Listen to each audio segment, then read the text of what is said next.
when the battle's lost and won. That will be ere the set of sun. Where the place? Upon the heath. There to meet with Macbeth. I come, Grey Malkin. Paddock cold. Anon. Fair is foul and foul is fair. Hover through the fog and filthy air.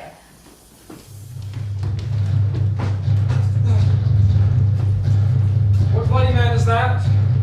The reporter seemeth by his plight the revolt the new estate. This is the sergeant, who like a good and hardy soldier fought against my captivity. Hail, brave friend! Say to the king the knowledge of the broil as thou didst leave it. Doubtful it stood. The merciless Macdonald, worthy to be a rebel from the western isles of curds and cattle glasses is supplied. And fortune on his damned cradle smile showed like a rebel's whore, but all's too weak for brave Macbeth. Well, he deserves that name. Disdaining fortune with his brandished steel, smoked with bloody execution. Like valor's minion carved out a pass and still he faced the slave, which near shook hands though bade farewell to him, till he unseamed him from the names of the chaps and stuck his head upon our battlements. O worthy cousin, valiant gentlemen! Mark, King of Scotland, Mark. Oh, no sooner had justice with valor armed compelled these skipping kerns to trust their heels, but the Norwegian lords, surveying vantage with furbished arms and new supplies of men, began a fresh assault. Dismayed not this our captains, Macbeth and Banquo? Yes, as sparrows, eagles with the hair of the lion, if I say sooth, I must report. They were as cannons, overcharged with double cracks. So they doubly redoubled strokes upon the foe, except they meant to bathe in reeking wounds or memorize another Golgotha, I cannot tell, but I am faint!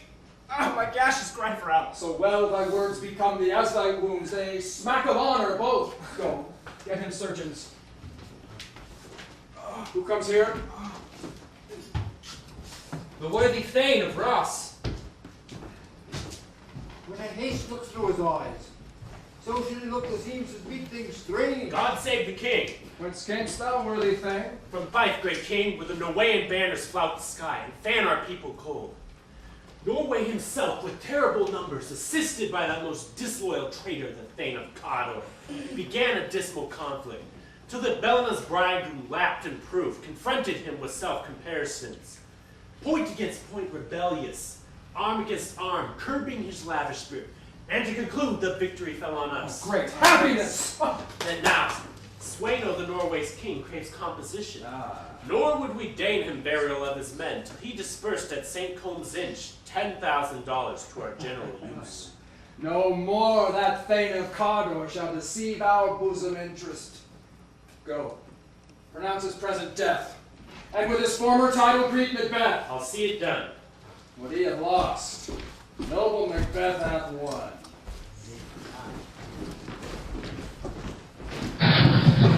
Where hast thou been, sister? Killing swine? Sister, where thou? A sailor's wife had chestnuts in her lap, and munched and munched and munched. Give me, quoth I, right thee which the rump that Runyon cries. Her husband's to Aleppo gone, master of the tiger. Yet in a sieve I'll thither sail, and like a rat without a tail I'll do, and I'll do. I'll give thee a whin of that kind, And I another. I myself have all the other, and the very ports they blow, all the quarters that they know. I the shipman's card, I will drain him dry as hay. Sleep shall neither night nor day hang upon his penthouse lid. He shall live, a man forbid. Weary Senites 9 times 9 shall he dwindle, peak, and pine. Though his bark cannot be lost, yet it shall be tempest-tossed. Look what I have. Ooh, ooh, show me! Show me! Here I have a pilot's thumb, wrecked as homeward he did come. A drum. A drum. Macbeth doth come. The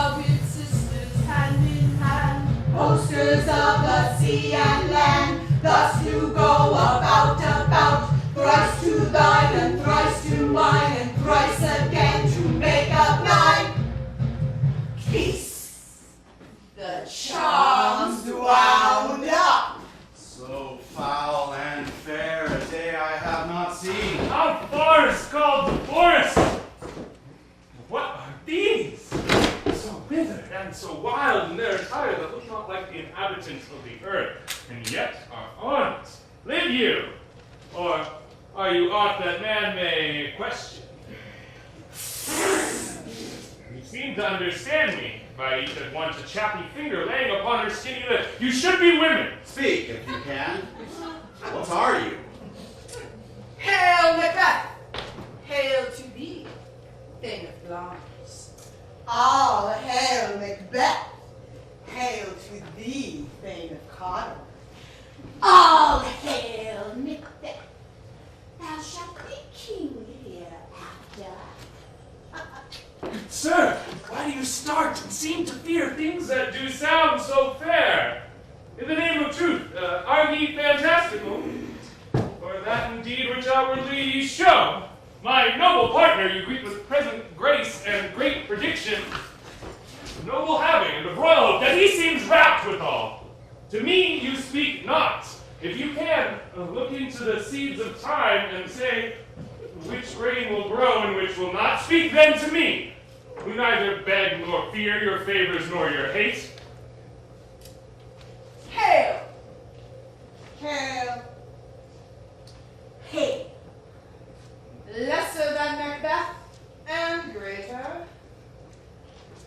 Not so happy, yet much happier. Thou shalt get kings, though thou be none. So, all hail Macbeth and Banquo. Banquo and Macbeth. All hail. Say, you imperfect speakers, tell me more. By Sinel's death, I know I am Thane of Glamis, but how of Cawdor? The Thane of Cawdor lives, a prosperous gentleman.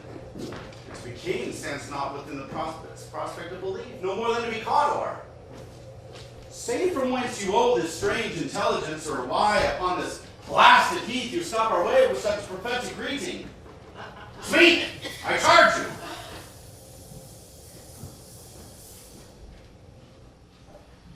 Whither are they vanished? Would they had stayed? Were such things here as we do speak about, or have we eaten on the insane root that takes the reason prisoner? Your children shall be kings. You shall be king. And Thane of Cawdor too, went it not so? To the self-same tune and words! Who's here? The king hath happily received, Macbeth. I accept the giving from our royal master thanks. Only the herald into his sight, I paid thee. And for an earnest of a greater honor, he bade me from him to greet thee, Thane of Cawdor. In which addition, hail, most worthy Thane, for it is thine. What, can the devil speak true? The Thane of Cawdor lives. Why do you dress me in borrowed robes? Who was the Thane lives yet, but under heavy judgment bears that life which he deserves to lose. Whether he was combined with those of Norway, or did line the rebels with hidden help and vantage, or that with both he labored in his country's wreck, I know not. But treason's capital, confessed and proved, have overthrown him. Glamis and Thane of Cawdor. The greatest is behind. Thanks for your pains. Do you not wish your children shall be kings when those that gave the Thane of Cawdor to me promised no less to them? That entrusted home might yet enkindle you unto the crown, besides the Thane of Cawdor. But 'tis strange, and oftentimes to win us to our harm, the instruments of darkness will tell us truths, win us with honest trifles, to betray us in deepest consequence. Cousins, a word, I pray you. Two truths are told, as happy prologues to the swelling act of the imperial theme. Cannot be ill. Cannot be good. If ill, why hath it given me earnest of success, commencing in a truth? I am Thane of Cawdor. If good, why must I yield to that suggestion, whose horrid image doth unfix my hair, and make my seated heart knock against my ribs against the use of nature?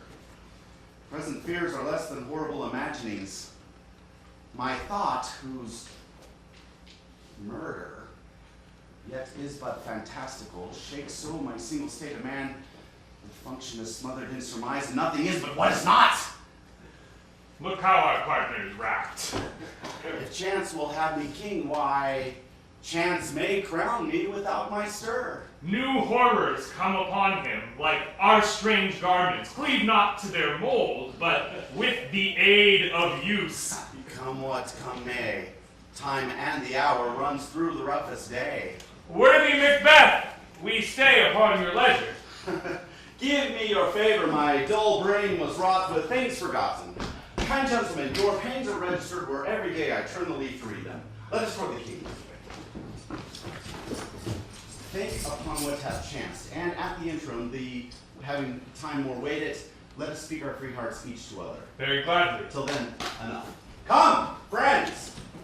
Is execution done on Cottle? Are not those in commission yet returned? My liege, they are not yet come back. Oh. But I have spoke one that saw him die. Did report that very frankly he confessed his treasons, implored your highness pardon, and set forth a deep repentance. Nothing became him in his life like the leaving it. He died as one that had been studied in his death, to throw away the dearest thing he owed as 'twere a careless trifle. There's no art to find the mind's construction in a face. He was a gentleman, on whom I built an absolute trust.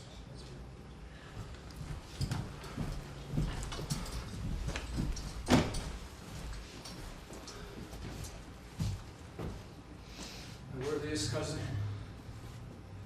the sin of my ingratitude even now was heavy upon me. Thou art so far before that swiftest wing of recompense was slow to overtake thee. Wouldst thou hast less deserved than the proportion both of thanks and payment might have been mine. Only I have left to say, more is thy due than more than all can pay.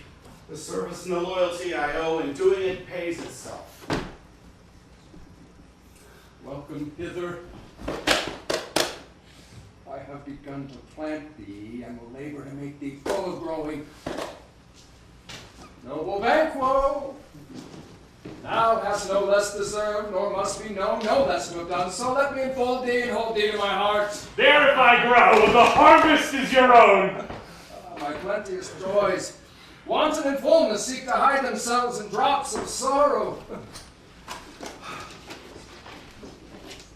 Sons, kinsmen, thanes, and you whose places are the nearest know, we shall establish our estate upon our eldest, Malcolm, whom we name here after the Prince of Cumberland, which honor must not unaccompanied invest him only, but signs of nobleness, like stars, shall shine on all deservers.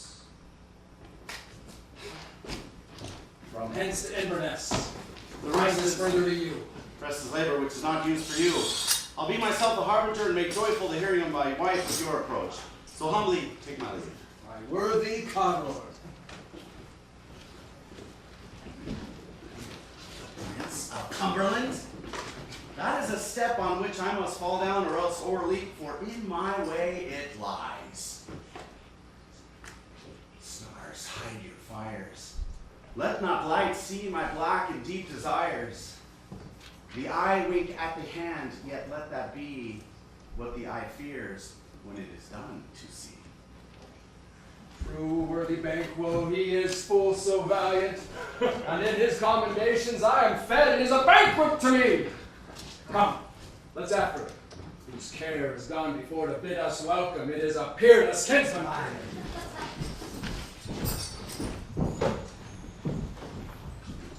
They met me in the day of success, and I had learned from the perfect performance that they had warned them more than one. When I burned in desire to question them further, they made themselves air into which they vanished. While I stood wrapped in the wonder of this, came Mrs. from the king, who on what he said of their Cawdor. By which title before these weird sisters saluted me, and referred me to the coming on of time with, Hail, King that shalt be. This have I thought good to deliver thee, my dearest partner of greatness, that thou mightst not lose the dues of rejoicing by being ignorant of what greatness is promised thee. lay it to thy heart, and farewell. Glamis thou art, and God, and shalt be what thou art promised. Yet do I fear thy nature. It is too full of the milk of human kindness to catch the nearest way. Thou wouldst be great, art not without ambition, but without the illness should attend it. But thou wouldst highly, thou wouldst holy, wouldst not play false, and yet wouldst wrongly win. Thou'lt have, great Glamis, that which cries, thus thou must do, if thou have, and that which rather thou dost fear to do than wishest should be undone. Hie thee hither, that I may pour my spirit in thine ear, and chastise with the valor of my tongue all that impedes thee from the golden round which fate and metaphysical aid doth seem to have thee crowned withal. What is that happening? The king comes here tonight. Thou art mad to say. Is not thy master with him, who were so little born for preparation? So please you, it is true. Our thane is coming. What if my fellows had the speed of him, who, almost dead for breath, had scarcely more than would make his message? Oh, hear him pending. He brings great news.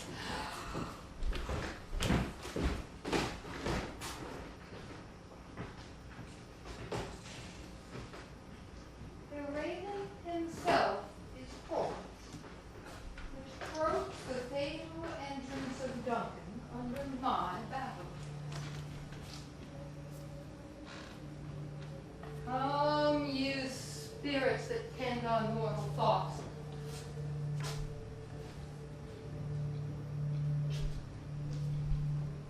Unsex me here. Fill me from the crown to the toe, pot full of direst cruelty. Make thick my blood. Stop up the access and passage to remorse, that no conscious visitings of nature shape my fell purpose, or keep peace between the effect and it. Come to my woman's breasts, and take my milk for gall, you murdering ministers, wherever in your sightless substances you wait on nature's mischief. Come, thick night, and pall thee the dullest smoke of hell at my keen knife. See not the wound it makes, nor heaven peep through the blanket of the dark and cry, hold. Hold! Ha! Great Glamis, word God, and greater than both by the all hail hereafter.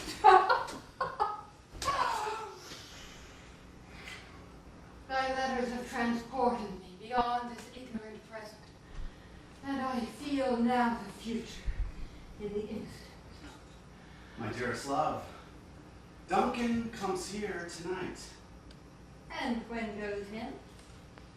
Tomorrow, as he purposes. Oh, never shall son that morrow see.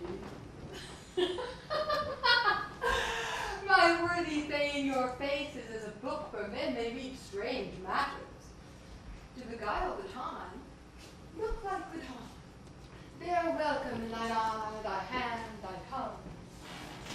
Look like the innocent flower, but be the serpent under it. He is coming, must be provided for. And you shall put this night's great business into my dispatch, which shall to all our nights and days to come give solely sovereign sway and master we will speak further. Only look up clear. To alter favor ever is to fear. Leave all the rest to me.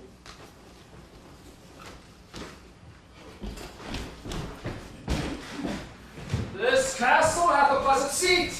The air sweetly and nimbly recommends itself to our gentle senses. This guest of summer, the temple-haunting martlet does approve. By his love mansionry, that the heaven's breath smells wooingly here. See, our honored hostess. Oh. The love that follows us sometimes is our trouble, which we still think as love. Here, and I teach you how you shall bid God yield us for your pains and thank us for your troubles. All our service in every point twice done, and then done double, for foreign single business to contend against those honors deep and broad wherewith your majesty loads our house. For those of old and late dignities heaped up to them, we rest your hearts. Where is the Thane of Cawdor? We coursed him at the heels and had a purpose to be his purveyor, but he rides well, and his great love, sharp as his spur, hath holpen to his own before us. Fair and noble hostess, we are your guests tonight. Your servants ever have theirs themselves, and what is theirs in confident audit at your highness' pleasure, still to return your own. Give us your hand. Conduct me to mine host. We love him highly, and shall continue our graces towards him. By your leave, hostess.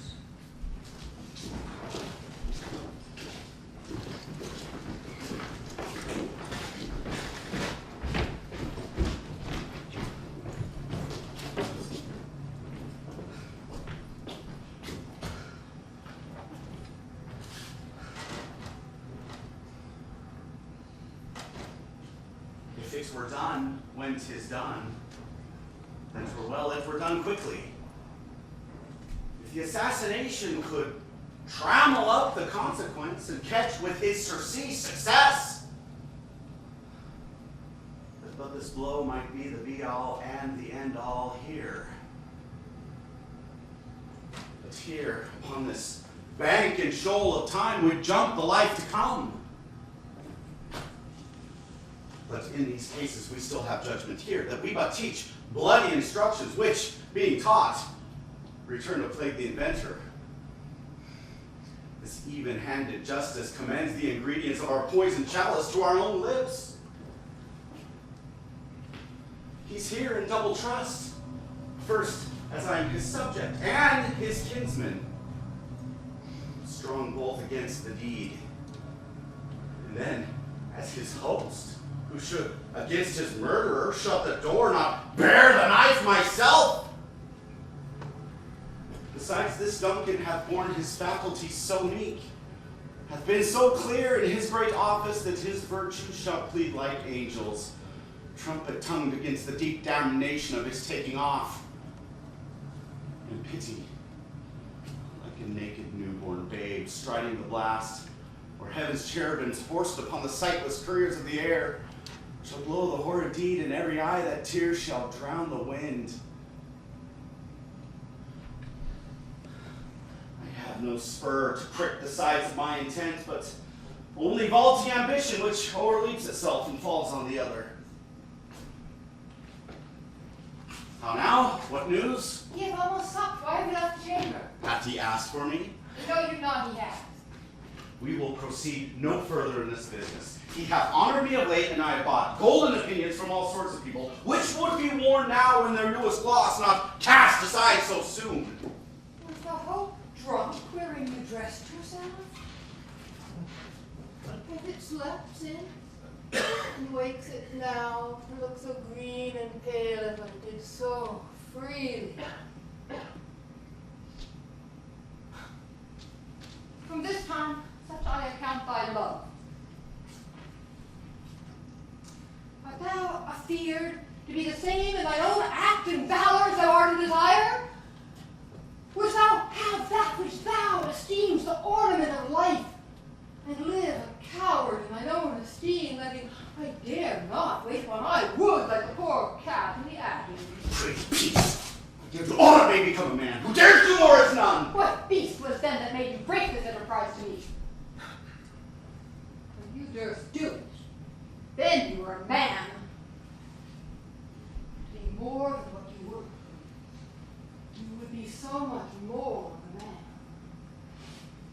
Nor time nor place did then exist, and yet you would make gods. They didn't make themselves. That their fitness, that was unmade.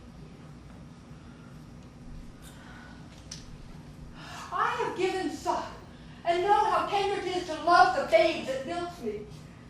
I am worth of a smile in my face, a plucked my nipple from his boneless gums, and dashed the brains out, had I so sworn as you have done to this. If we should fail. Fail. But screw your courage to the sticking point, and we'll not fail. When Duncan is asleep, or to the ravish of this day's hard journey soundly invited, the two chamberlains lie with wine and wassail so convinced that memory, the water of the brain, took its fuel, and the receipt of reason a Limbeck only. And when in swinish sleep there drenched natures lie, as in a death, what cannot you and I perform upon the unguarded dump? What not with pompous, spongy officers, who shall bear the guilt of our great quell? Bring forth men and children only. For thy undaunted metal should compose nothing but males.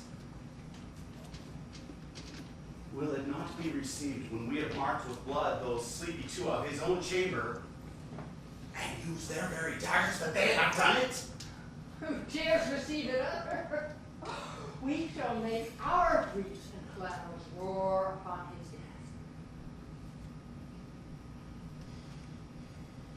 I am settled, and bend up each corporal age into this terrible feat. Away, and mock the time with fairest show. False face must hide what the false heart doth know.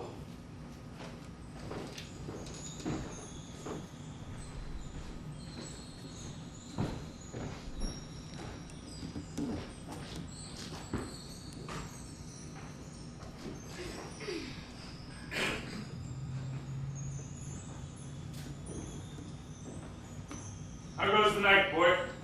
The moon is down. I have not heard the clock. She goes down at 12.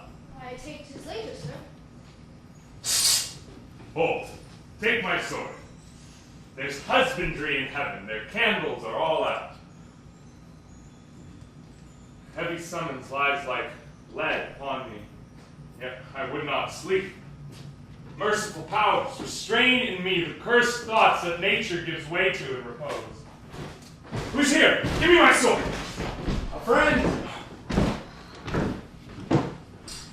How goes the night, sir? What, not yet at rest?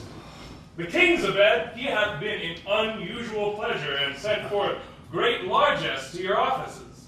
This diamond he greets your wife withal, by the name of most kind hostess, and shut up, in measureless content. Being unprepared, our will became the servant to defect, which else should free have wrought. All's well.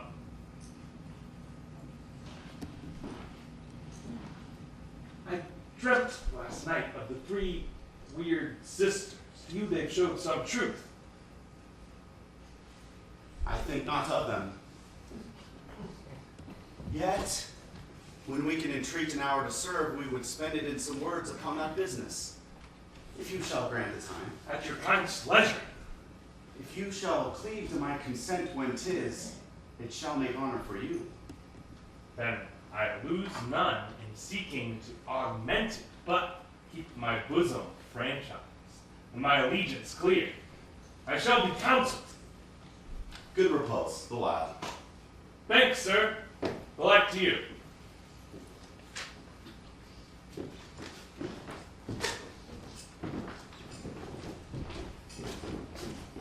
Go bid thy mistress, when my drink is ready, she strike upon the bell.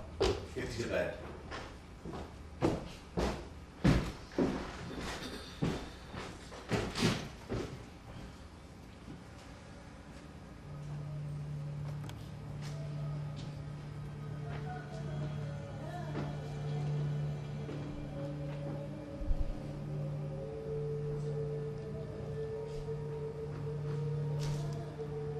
Is this a dagger which I see before me, the handle toward my hand? Come, let me clutch thee. I have thee not, and yet I see thee still. Art thou not fatal vision, sensible to feeling as to sight? Or art thou but a dagger of the mind, a false creation proceeding from the heat oppressed brain? I see thee yet, in form as palpable as this which now I draw.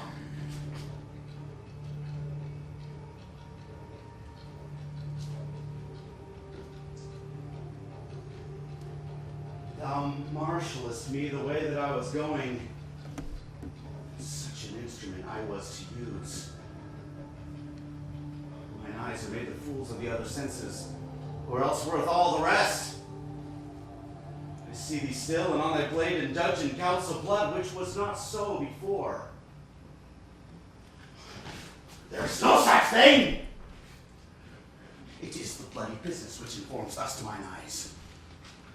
Now o'er the one-half world nature seems dead. Wicked dreams abuse the curtained sleep. Witchcraft celebrates pale Hecate's offering. And withered murder, alarmed by his sentinel the wolf, whose houses watch thus with his stealthy pace, with Tarquin's ravishing strides, towards his design moves like a ghost. Thou sure and firm-set earth, hear not my steps which way they walk, for fear thy very stones pray to my whereabouts.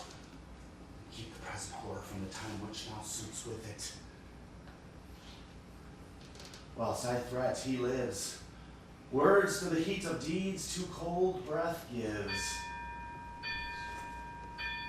I go, and it is done. The bell invites me.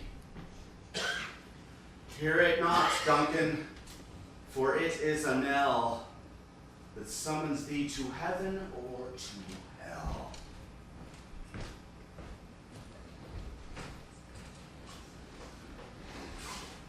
What hath made them drunk hath made thee bold. What hath quenched them hath given thee fire.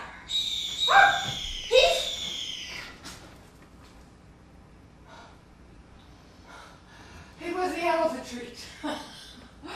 That fatal bellman which gives the service good night.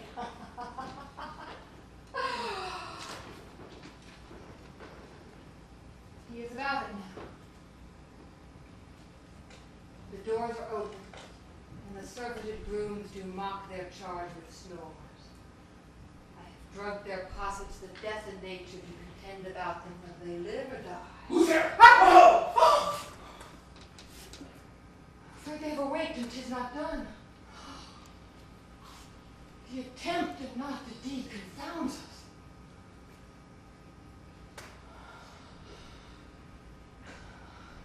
They laid their daggers ready, could not miss him.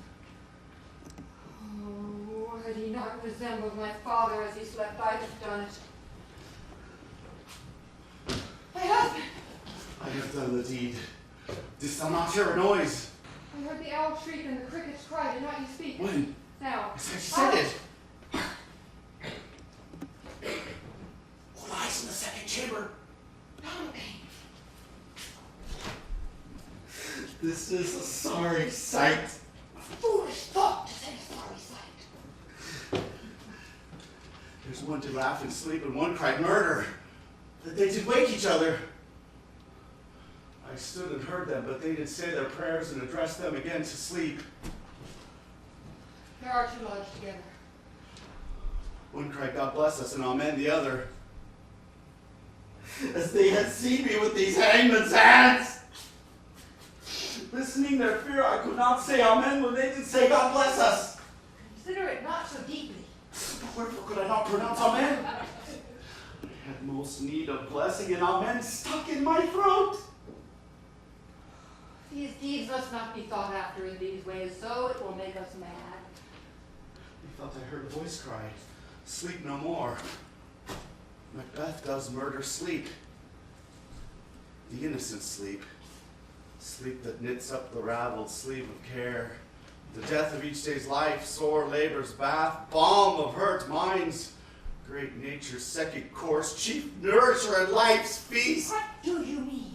Still he cries, sleep no more to all the house. Gloms hath murdered sleep, and therefore Cawdor shall sleep no more. Macbeth shall sleep no more! Who was it that thus cried? My worthy Thane, you do unbend your noble strength to think so brain sickly of things. You get some water and wash this filthy witness from your hand. Why did you bring the daggers from the place? They must lie there. Go carry them and smear the sleepy rooms with blood. I'll go no more. I'm afraid to think what I have done. Look on it again, I dare not. Infirm of purpose. Give me the daggers. Sleeping in the dead are but as pictures. It is the eye of childhood that fears a painted now.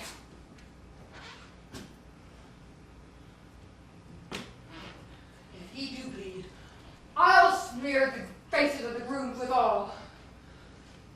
It must seem their guilt. What is that knocking? How is it with me when every noise appalls me? What hands are here? They pluck out mine eyes. Will all great Neptune's ocean wash this blood clean from my hand? No. This my hand would rather the multitudinous sea incarnadine making the green one red. My hands are of your color. But I shame to wear a heart so white. You knock me at the south end. You retire me to our chamber. A little water cures us of this deed. Is it so easy then?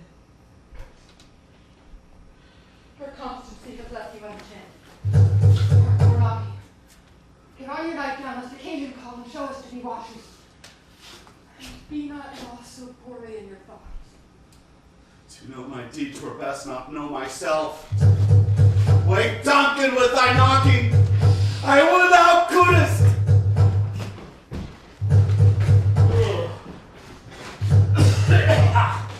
Well, here's a knocking indeed. Man reporter of Hellgate, you should have old turning the key.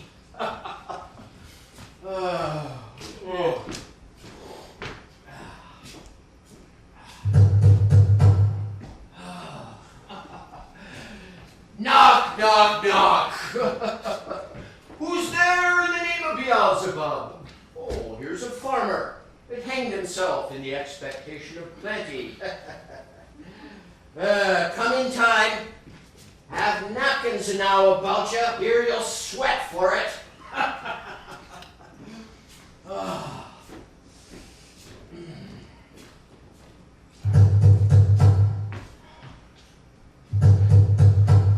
Who's there? Knock, knock. Who's there in the other devil's name? Faith, here's an equivocator who could swear against both scales, against either scale. Committed treason enough, for God's sake, but could not equivocate to heaven. Come in, equivocator.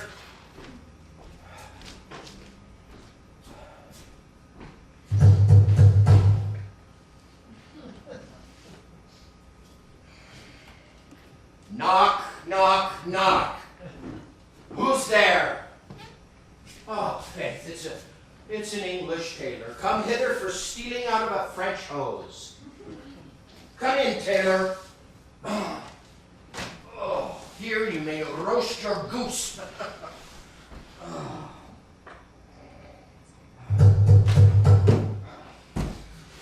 Knock, knock, never a quiet! What are you? Oh, it's too cold here to be held.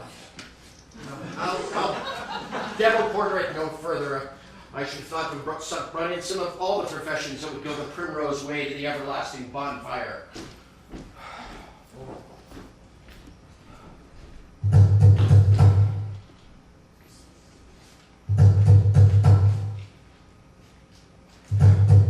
Anon! I pray you, remember the porter.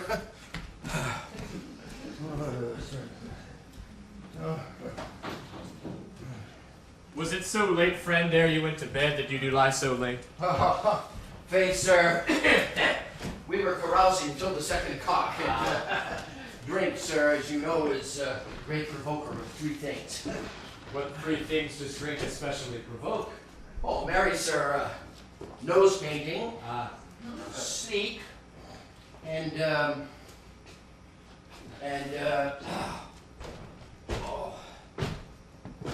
urine.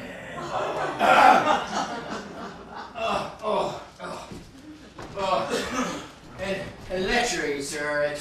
It both provokes and it unprovokes.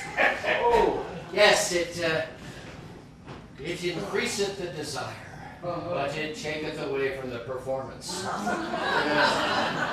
Thus may much drink be said to be an equivocator with lechery. It makes him and it mars him. It sets him on and takes him off. It persuades him and disheartens him. Makes him stand to and not stand to. And in conclusion, it equivocates him to a sleep and giving him the lie leads him. I think drink gave thee the lie last night. Then it deserved the very throne of but I requited him for his lie. I think, being the stronger, although he took up my legs sometime, yet I made a shift to cast him. Is thy master stirring? His... Oh, knocking us awake, then here he comes. Good morrow, noble sir. Tomorrow, both? Is thy king stirring, worthy thing? Not yet. Well, he did command me to call timely on him. I've almost slipped the hour. I'll bring you to him.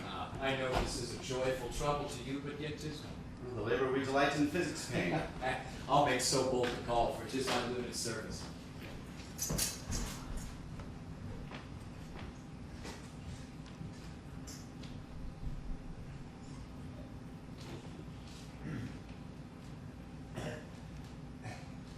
Goes the king hence today? He does.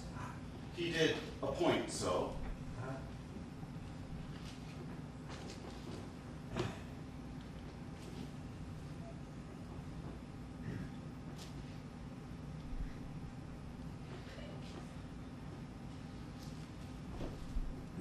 The mice has been unruly. Where we lay our chimneys were blown down. And 'tis said, lamenting, sir, in the air, strange screams of death, and prophesying with accents terrible of dire combustions and confused events new heights to this mobile time.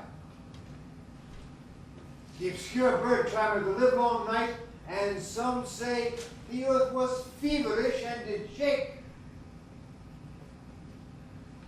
'Twas a rough night. My young remembrance cannot parallel a fellow to it. Oh, horror! Horror!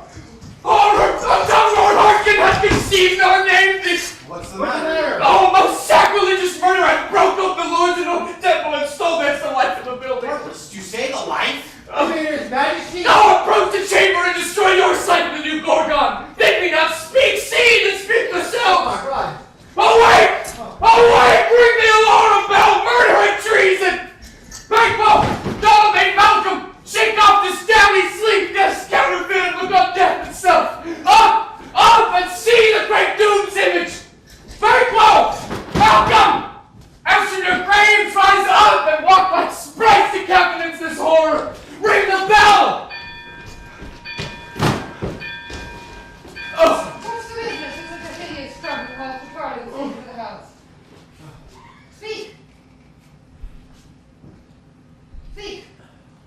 gentle lady, it's not for you to hear when I can speak. The repetition in a woman's ear would murder as it fell. Thankful! Thankful our royal master's murder! Oh, alas, what in our house?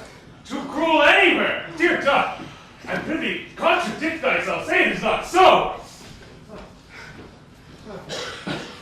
Had I but died an hour before this chance, I had lived a blessed time. For from this instant there is nothing serious in mortality, all is but toys. Renown and grace is dead. The wine of life is drawn, and the mere lees is left this vault to brag of. What is amiss? You are. I do not know it. The spring, the head, the fountain of your blood is stopped. The very source of it is stopped.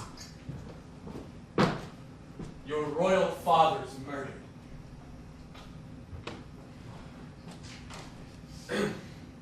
By whom? Those in this chamber, as it seems, have done it. Their hands and faces were bandaged with blood as well as their daggers, which were found unwiped on their pillows. They stared and were distracted. No man's life was to be trusted with them. Oh, yet I do repent me of my fury that I did kill him. Wherefore did you so? Who could be wise, amazed, temperate, and furious, loyal and neutral in a moment? No man. The expedition by violent love outrun the pause of reason. Here lay Duncan, his silver skin laced with his golden blood, his gadget stab looked like a breach in nature for ruin's wasteful entrance. There, the murderers, steeped in the colors of their trade, their daggers unmanly breached with gore. Who could refrain that had a heart to love, and in that heart courage to make love known? No man. Oh, Go, look to the lady. Why do we hold our tongues? Most may claim this argument for ours. What is to be spoken here? Will our fate, hidden in auger hole, may rush and seize us? Let's away. Our tears are not yet brewed. Look to the strong sorrow upon the foot of motion. And when we have our naked frailties hid, and suffer in exposure, let us meet and question this most bloody piece of work. To know it further, fears and scruples shake us. In the great hand of God I stand, and thence, against the undivulged pretense, I fight of treasonous malice. So do I. So I. Let's briefly put on manly readiness and meet in the hall together. Well said.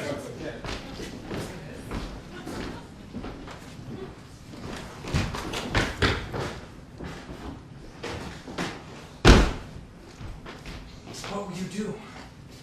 Let's not consort with them. To show an unfelt sorrow is an office the false man does easy. I'll to England. To Ireland I. Our separated fortune shall keep us both the safer. Where we are, there are daggers in men's smiles, the near in blood, the nearer bloody. This murderous shaft that shot hath not yet lighted, and our safest way is to avoid the aim. Therefore to horse, and let us not be dainty of leave-taking, but shift away. There's warrant in that theft that steals itself when there's no mercy left. Yes. Right safely.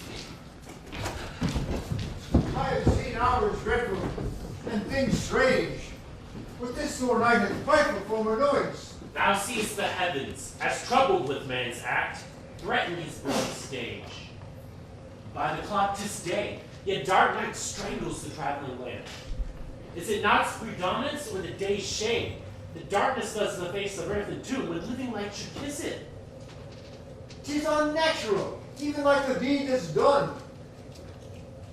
On Tuesday last, a falcon towering in his private place was by a mousing owl, hawk it at and kill it. And Duncan's horses, the thing most strange and certain.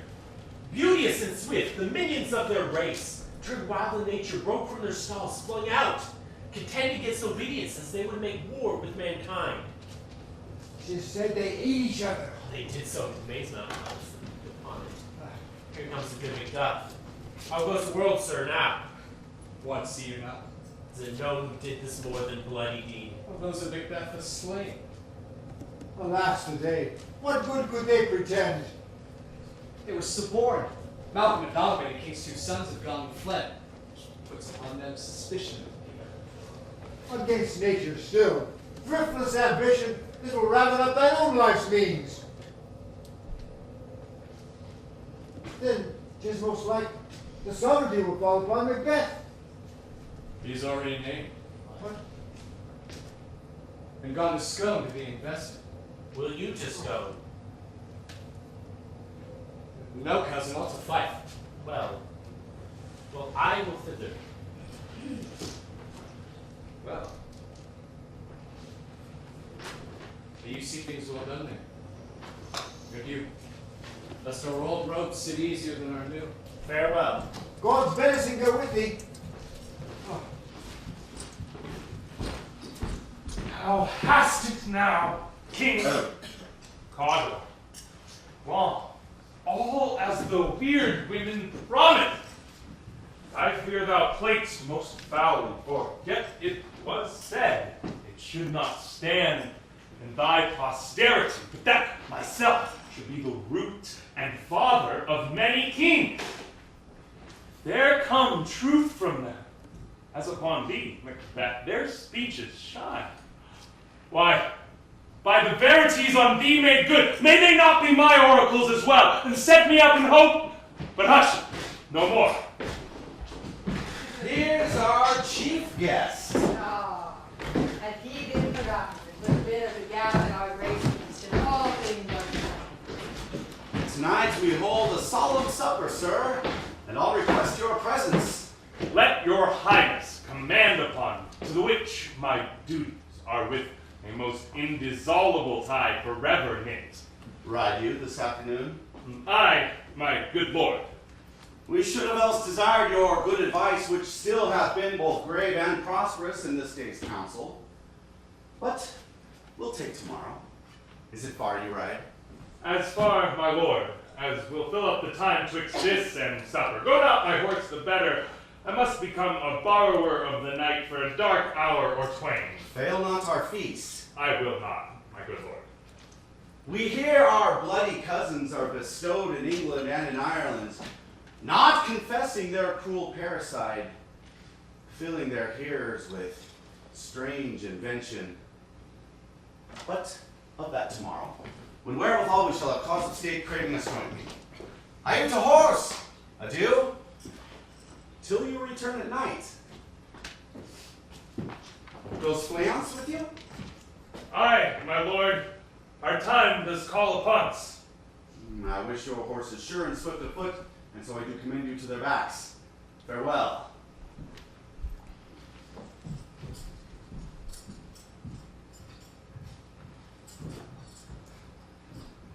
Let every man be master of his time till 7 at night. To make society the sweeter welcome, we will keep ourselves till supper time alone. Well then, God be with you.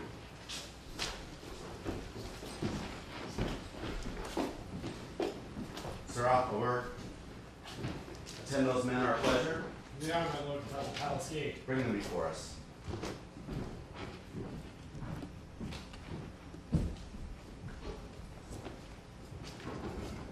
To be thus is nothing, but to be safely thus.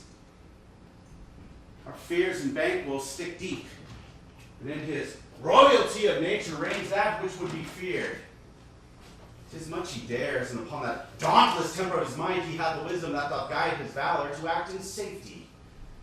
There is none but he whose being I do fear, and under him my genius is rebuked. As it is said, Mark Antony's was by Caesar.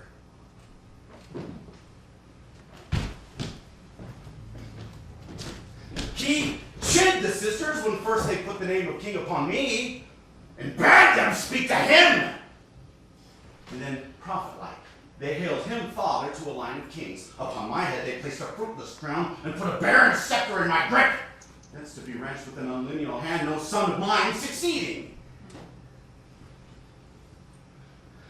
If it be so, for Banquo's issue have I filed my mind. For them the gracious Duncan have I murdered. Put rancors in the vessel of my peace only for them.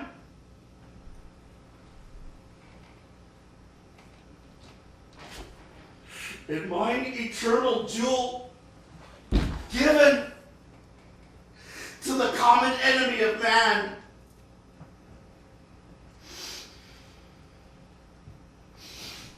Make them kings, the seed of Banquo kings!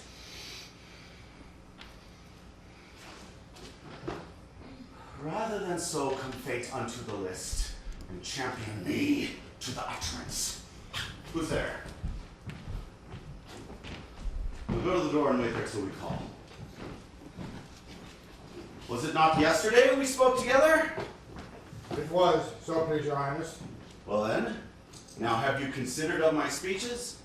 Know that it was he in the times past which held you so under fortune, which you had thought had been our innocent self. This I made good to you in our last conference. Passed in probation, how you were born in hand, how cross the instruments were wrought with them, and all things else that might to half a soul into a notion crave, say, thus did Banquo. You made it known to us, my lord. I did so, and went further, which is now our point of second meeting. Do you find your patience so predominant in your nature that you can let this go? Are you so gospel to pray for this good man and for his issue, whose heavy hand hath bowed you to the grave and beggared yours forever? We are men, my liege.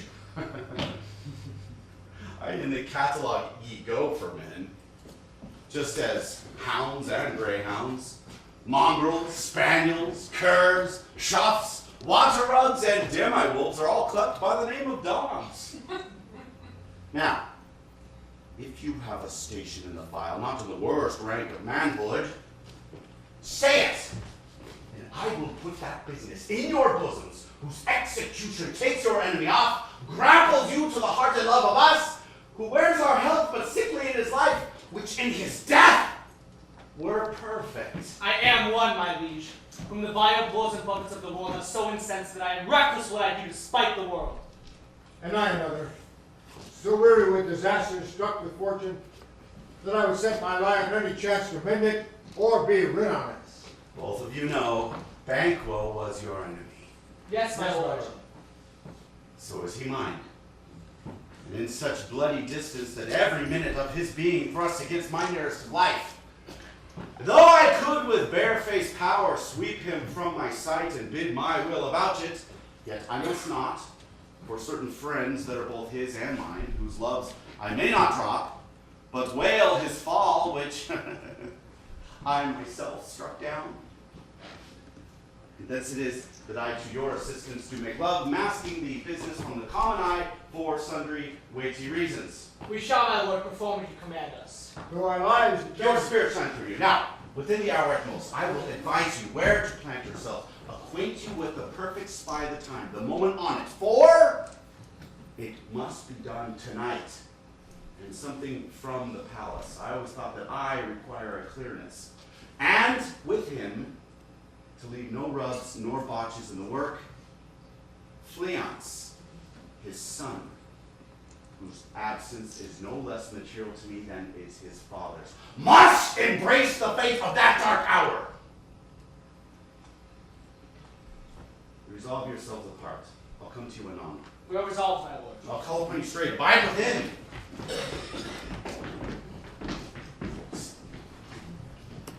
It is concluded. Banquo, thy soul's flight. If it find heaven, let's find it out tonight.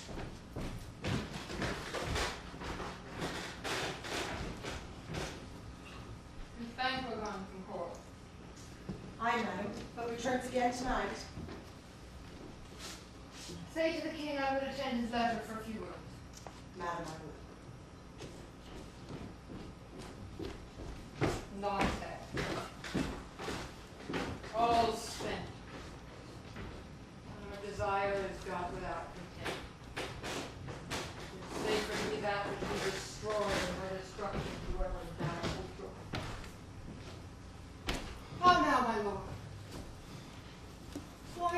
heap alone of sorriest fancies your companions make, using those thoughts which should indeed have died with them they think on.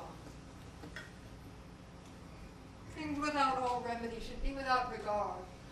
What's done is done. We have scorched the snake, not killed it. Oh, come on, gentle my lord. Smooth o'er your rugged looks. Be bright and jovial among our guests tonight. So shall I, love. And so I pray be you. Let your remembrance apply to Banquo. Present him eminence, both with eye and tongue. Safe the while. We must lave our honors in these flattering streets and make our faces bitter to our hearts, disguising what they are. You must leave this. So full of scorpions is my mind, dear wife. Thou knowest that Banquo in his flames lives. But in them nature's cup is not eternal. There's comfort yet. They are assailable. Then be thou jocund. Ere the bat hath flown his cloistered flight, ere to black Hecate summons the shard-born beetle with his drowsy hums hath rung night's yawning peal, there shall be done a deed of dreadful note. What's to be done? Be innocent of the knowledge, dearest Chuck, till thou applaud the deed. Concealing night, scarf up the tender eye of pitiful day, and with thy bloody and invisible hand, cancel and tear to pieces that great bond which keeps me pale. Light thickens, and the crow makes wing to the rooky wood. Good things of day begin to droop and drowse, while night's black agents to his praise do rouse. Thou marvelest at my words. Hold it still. Bad things begun make strong themselves by ill. So pray thee, go with me.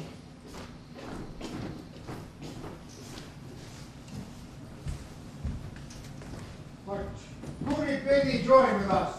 Macbeth! He needs not our mistrust, since he delivers our offices, and what we have to do to the direction just. Then stand with us. The west shed glimmers with some streaks of day.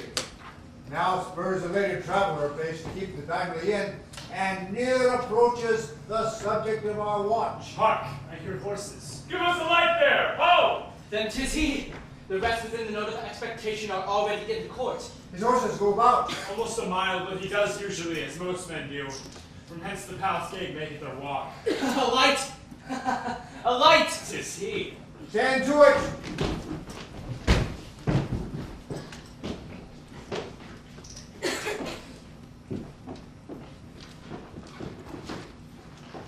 It will be rain tonight.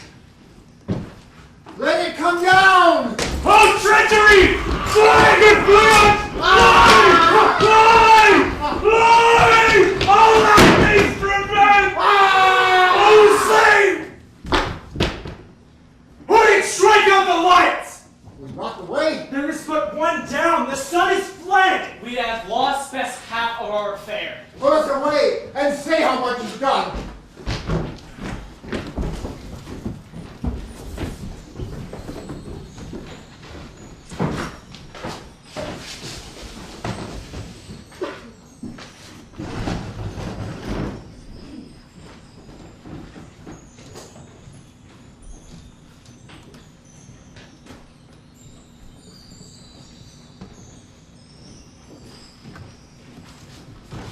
You know your own degrees.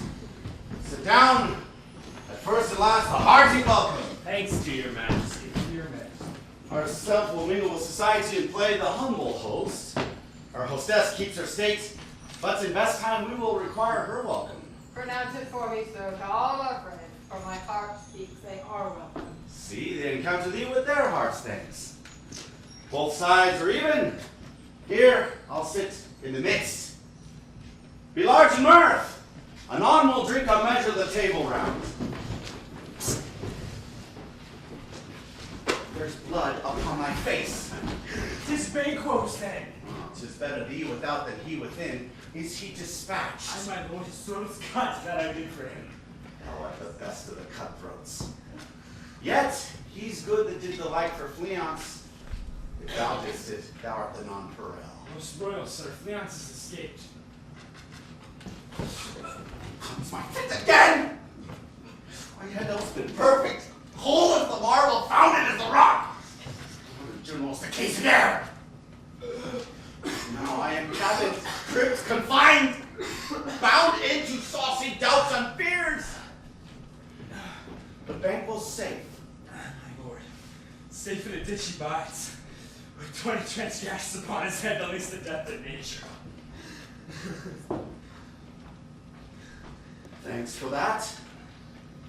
There the snake lies. The worm that's fled hath nature that in time will venom breed. No teeth for the present. My royal lord, Get thee gone. Tomorrow we'll hear ourselves again. you do not give the cheer. Sweet remembrancer. Now, good digestion waits on appetite and health on both. Here, here, here. On appetite If it please your highness. on both. Here. Here had we now If it please your highness. country's honor roofed. Word of here had we now of our banquo presence. Who may I rather challenge for unkindness than pity for mischance? His absence, sir, lays blame upon his promise. Please it, your highness, to grace us with your royal company. The table's full. Here's a place reserved, sir. Where? Right here, your highness. What is it that moved, your highness? Which of you have done this? What, my lord? Thou canst not say I did it. Never shake thy gory locks at me! Gentlemen, rise. His highness is not well. Sit, worthy friend. My lord is often thus, and hath been from his youth. Pray you keep seat. The fit is momentary. Upon a thought he will again be well. If much we note him, ye shall offend him and extend his passion. So just feed and regard him not. Are you a man? I am the bold one, that dare look upon that might appall the devil. Proper stuff. This is the very painting of your fear. This is the air-drawn dagger you said led you to die. Oh, these flaws and stars. Impostors to true fear would well become a woman's story at a winter's fire authorized by her granddam. Shame itself. Why do you make such faces? When all's done, you look upon a stool. See there! Behold! Look low! Look out, say you! Why, what care I? If thou canst not speak to! If charnel houses and our graves must send those that we bury back, our monument shall be the moss of kites! Quite unmanned in folly. If I stand here, I saw him. Fie! For shame!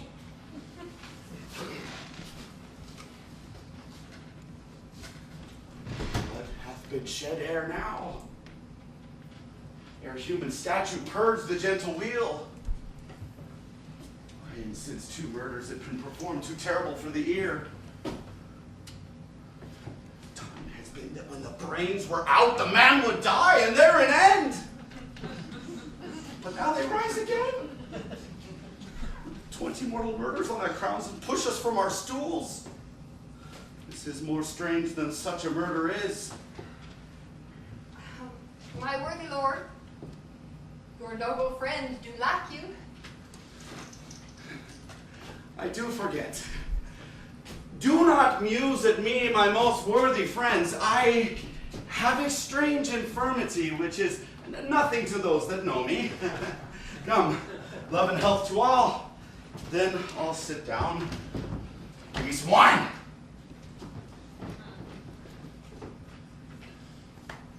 Fill full.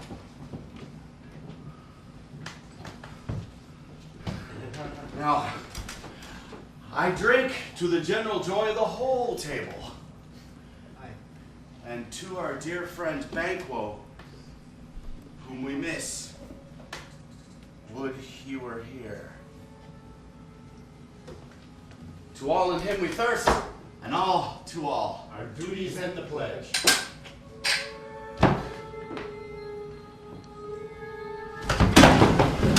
Come on, then, quit my sight! Let the earth hide thee! Think of this, my friends, as but a thing of custom. 'Tis no other. For it spoils the pleasure of the time. This horrible shadow! God will mockery hands!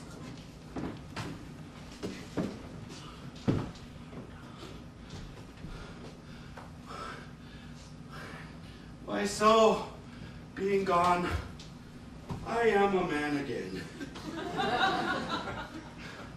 Pray you, sit still. You have displaced the mirth, broke the good meeting with most admired disorder. Can such things be, and overcome us like a summer's cloud without our special wonder? You make me strange, even to the disposition that I owe. Now I think you can behold such sights. Keep the natural ruby of your cheeks. Mine is blanched with fear. What sights, my lord? I pray you speak not. He grows worse and worse. Question enrages him. At once, good night. Stand not upon the order of your going, but go at once. Good night, and better health attend His Majesty. A kind good night to all.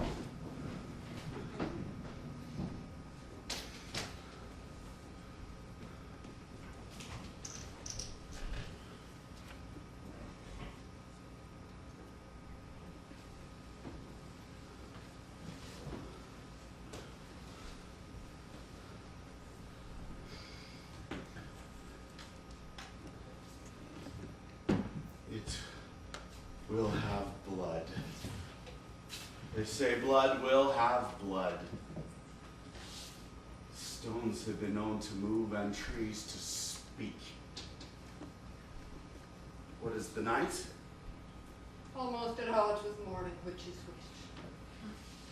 wish. How sayest thou that Macbeth denies his person at our great bidding? Did you send him, sir? I hear it, by the way, but I will send. There's not a one of them, but in his house I keep a servant feed.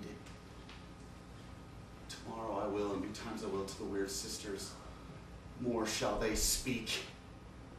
For now I am bent to know by the worst means the worst. For mine own good all causes shall give way. I am in blood stepped in so far that should I wade no more, returning were as tedious as go o'er. Strange things I have in head that will to hand, that must be acted ere they may be scanned. You lack the season of all natures. Sleep.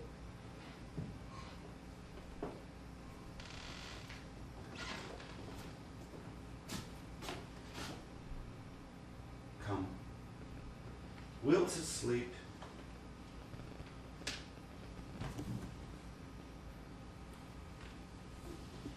My strange and self-abuse is the initiate fear that wants hard use.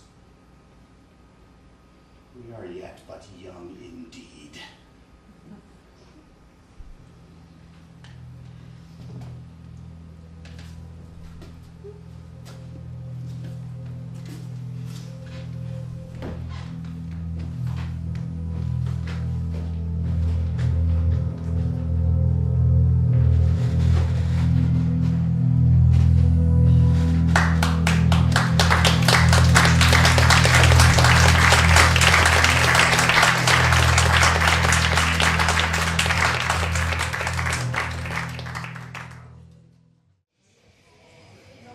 My former speeches have but hit your thoughts, which can interpret further.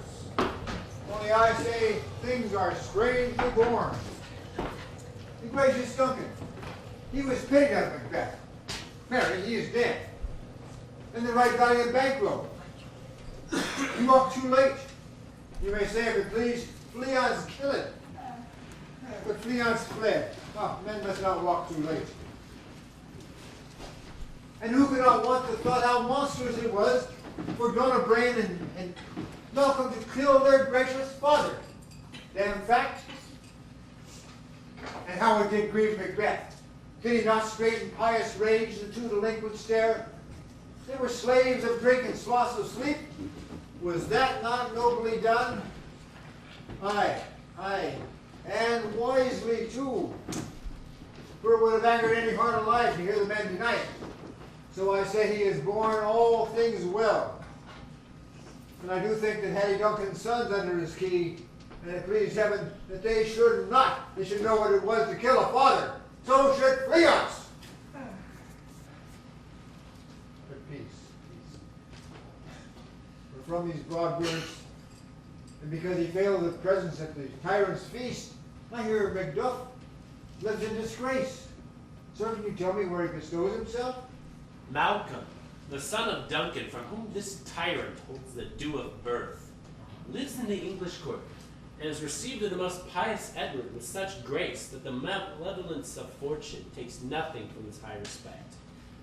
Thither Macduff has gone to pray the king to wake Northumberland and warlike Siward, that by the help of these, with him above to ratify the work, we may once again bring to our tables meat, sleep to our nights, free from our feasts and banquets bloody knives, do faithful homage and receive free honors, all which we pine for now. And this report hath so exasperated the king that he makes ready for some attempt of war. Sent he to Macduff? He did, and with an absolute sir not I, the cloudy messenger turns me his back and hums as who should say, "You'll rue the time that clogs me with this answer." And I might well advise him to a caution. Hold what distance his wisdom can provide. Some holy angel fly to the court of England and unfold his message ere he come. That a swift blessing may soon return to this our suffering country under a hand accursed. I'll send my prayers with him.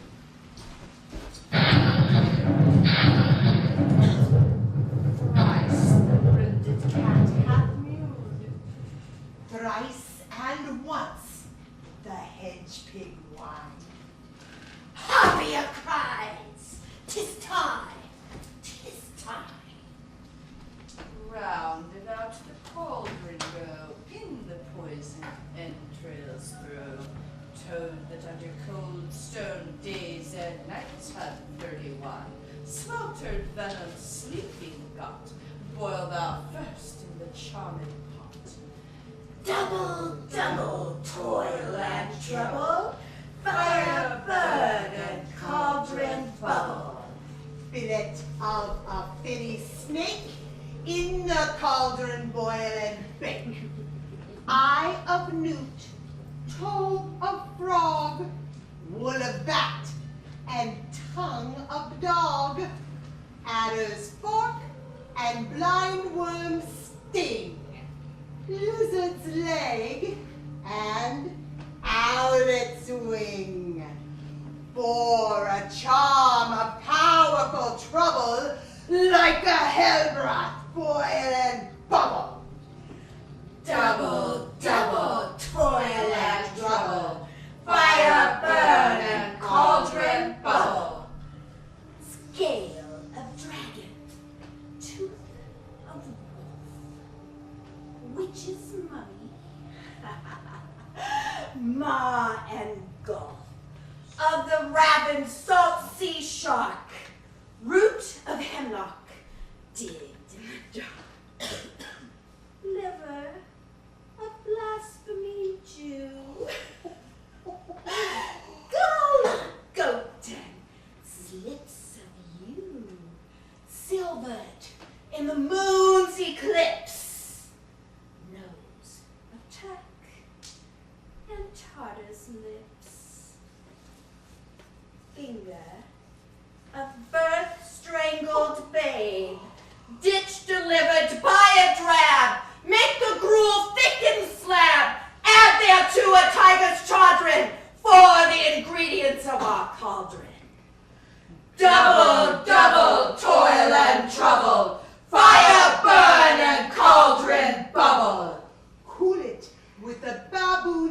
blood.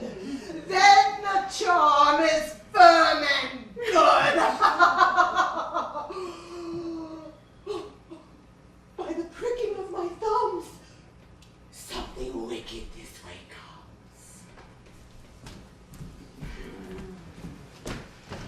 How now, you secret black and midnight hags? What is it you do? A deed without a name. I conjure you, by that which you profess, however you come to know it, answer me. Answer me to what I ask you. Demand. Will answer. Say if thou'dst rather hear it from our mouths or from our masters. Call him. Let me see him. Pour in sow's blood that hath eaten her 9 pharaoh, grease that's sweating from the murderer's gibbet, throw into the flame. Come high or low, thyself and office deftly show.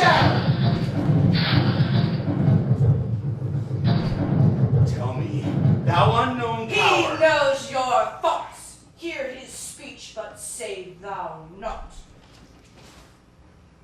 Macbeth! Macbeth! Macbeth! Beware Macduff! Beware the Thane of Fife! Dismiss me! Enough! Whatever thou art, for thy good caution, thanks. Thou hast harped my fear right. But one word more. He will not be commanded. Here's another more potent than the first. Macbeth! Macbeth! Macbeth! Had I 3 ears, I'd hear thee. Be bloody, bold, and resolute. Laugh to scorn the power of man, for none of woman born shall harm Macbeth. Then live Macduff. What need I fear of thee? But yet I'll make assurance double sure, and take a bond of fate. Thou shalt not live, that I may tell pale-hearted fear it lies, and sleep in spite of thunder. What's this? It rises like the issue of a king, and wears on its baby brow the rounded top of sovereignty. Listen, but speak not to it. Be lion-mettled, proud, and take no care. Who chase, who frets, or where conspirers are. Macbeth shall never vanquished be, until great Birnam Wood, to high Dunsinane Hill, shall come against him. That will never be.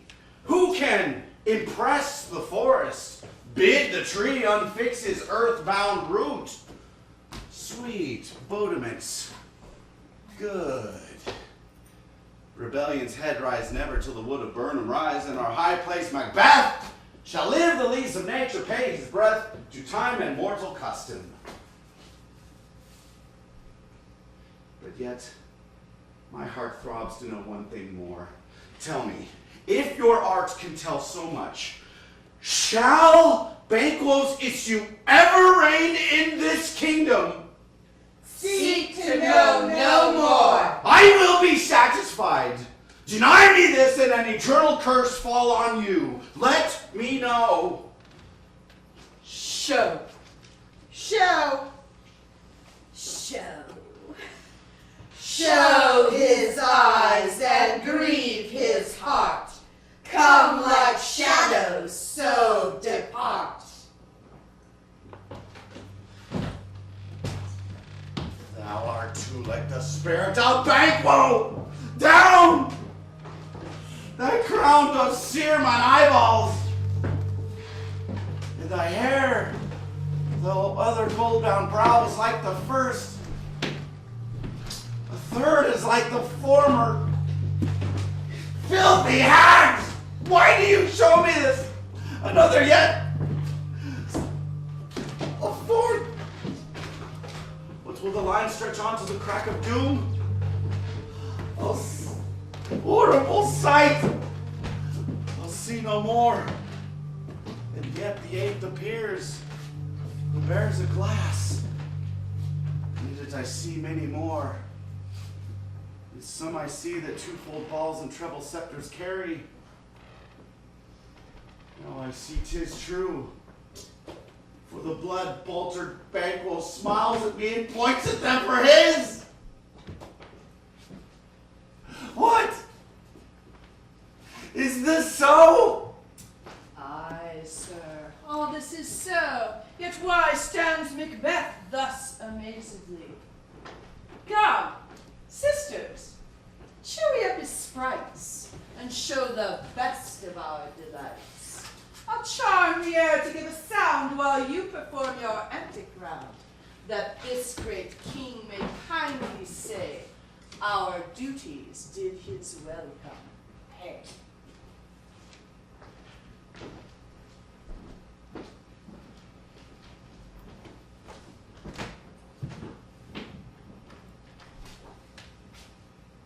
Where are they? Gone. Let this pernicious hour stand accursed in the calendar. Come in, without there.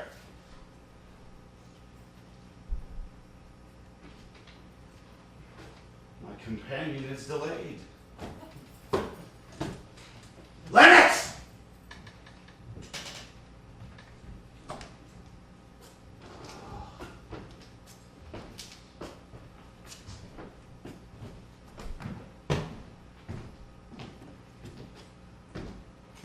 What is thy gracious will?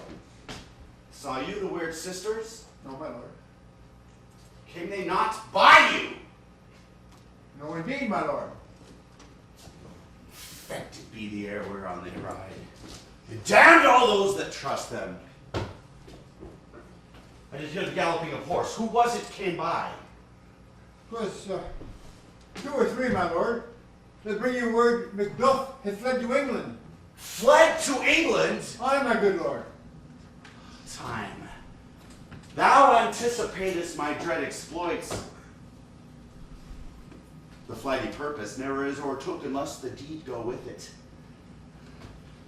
From this instant, the very firstlings of my heart shall be the firstlings of my hand.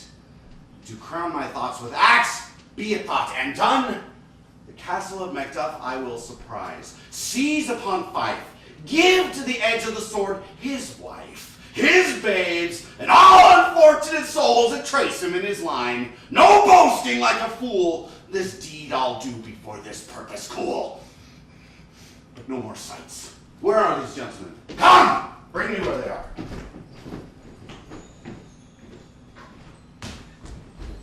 What had he done to make him fly the land? You must have patience, madam. He had none. His flight was madness.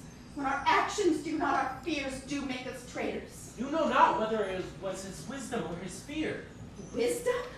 To leave his wife, to leave his babes, his mansion and his titles in a place from whence himself does fly?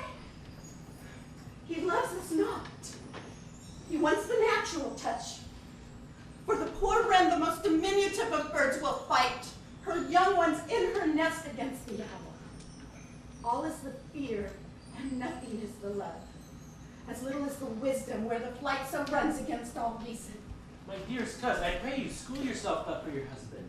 He is noble, wise, judicious, and best knows the fits of the season. I dare not speak much further. But cruel are the times when we are traitors. We hold rumor from what we fear, and yet know not what we fear, but are tossed about a wild and violent sea, each way and move. I take my leave of you. It shall not be long, but I'll be here again. Terrible things will cease, or else climb upwards to what they were before. My pretty cousin, blessing upon you. Fathered he is, and yet he's fatherless. I would be a fool should I stay any longer. It would be my disgrace, your discomfort. I take my leave at once.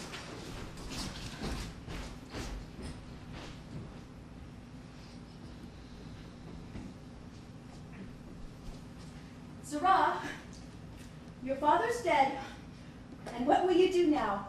How will you live? As birds do, mother. What, with worms and flies? With what I get, I mean. And so do they. Poor bird, thou'lt never fear the net nor line, the pitfall nor the gin. Why should I, mother? Poor birds they are not sent for. My father is not dead for all your sake. Yes, he is dead. How wilt thou do for a father? Nay, how will you do for a husband? Why, I can buy me 20 in any market. Then you'll buy him to sell him again. Thou speaks with all thy wit, and yet in faith with wit enough for thee. Was my father a traitor, mother? Aye, that he was. What is a traitor? Why, one that swears and lies. And be all traitors that do so? Everyone that does so is a traitor and must be hanged. And must they all be hanged that swear and lie? Everyone. Who must hang them? Why, the honest men. So the liars and swearers are fools, for there are liars and swearers now to beat the honest men and hang up them. Now God help thee, poor monkey, but how wilt thou do for a father? If my father were dead, you'll weep for him. If you would not, it were a good sign that I shall soon have a new father. Poor prattler, how thou talkst.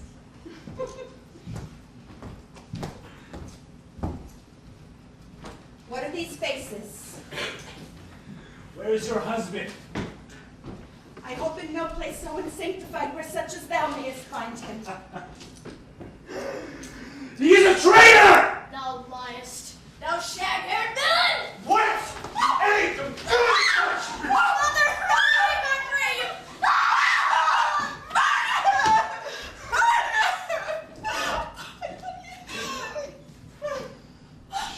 No, please! No!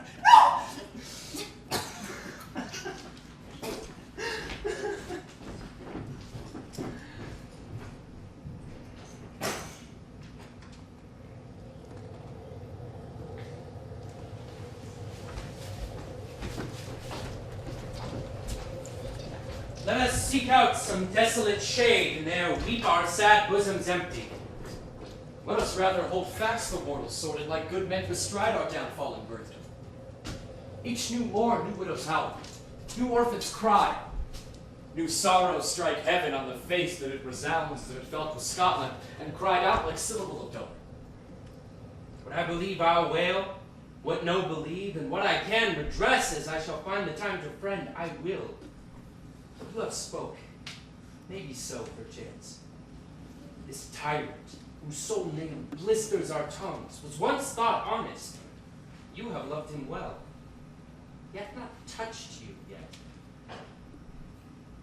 I am young, but something you may deserve of him through me.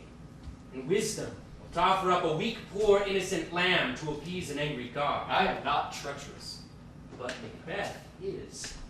A good and virtuous nature may recoil in an imperial charge. But I shall crave your pardon. That which you are, my thoughts cannot transpose. Angels are bright still, though the brightest fell. Though all things foul would wear the brows of grace, yet grace must still look so. I have lost my hopes. Perchance even there where I did find my doubts. Why in that rawness left your wife and child? Those precious motives, those strong knots of love, without leave taking. I pray you, let not my jealousies be your dishonors, but mine own safeties. You may be rightly just, whatever I shall think. Bleed. Bleed, poor country. Fare thee well, Lord. I would not be the villain that thou thinkst for all the space that's in the tyrant's grasp and the rich east to boot. Be not offended. I speak not as in absolute fear of you. I think our country sinks beneath the yoke. It weeps, it bleeds, and each new day a gash is added to her wounds. I think withal there would be hands uplifted in my right. And here from gracious England have I offered goodly thousands, but for all this, when I shall tread upon the tyrant's head, or wear it on my sword, yet my poor country will have more vices than it had before, more suffer, more sundry ways than ever, by him that shall succeed. And what should he be? It is myself, I mean, and whom I know, all the particulars of vice so grafted that when they shall be opened, black Macbeth will seem as pure as snow, and the state esteem him as a lamb, being compared with my confineless harms. Not in the legions of horrid hell can come a devil more damned in evils to top Macbeth. I grant him bloody, luxurious, avaricious, false, deceitful, sudden, malicious, smacking of every sin that has a name. But there is no bottom, none, in my voluptuousness.